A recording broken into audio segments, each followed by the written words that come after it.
Zdravo! Danas susret 3 utakmice dogdajal u hrvatskom nogometnom kup. Krugu 17. Prvo utakmica bila je Osijek-Ruž. Osijek je postigao u 55 minutu da dobije ligu. Nakon dugo čekati Kilž drugi cilj je također. Postigao Osijek u 71 minut. Konačni rezultat bio je 1-0 u Osijek. Druga igra bila je između Balića i Hajduka Splita.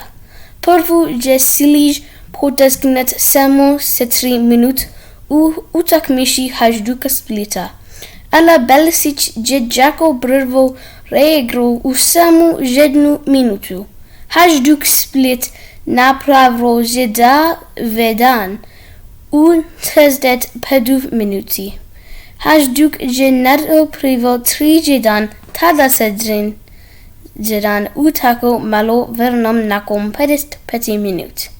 Bilo je 5-1 u samo 10 minut nakon što Hajduk Sevci postigao.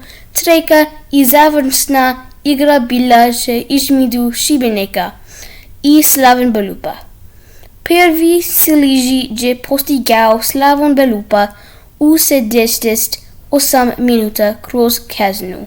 Šibenik je postigao posljednji minut znako iskazir i kroz kaznu, da ga poslali na dotravu vrmeži.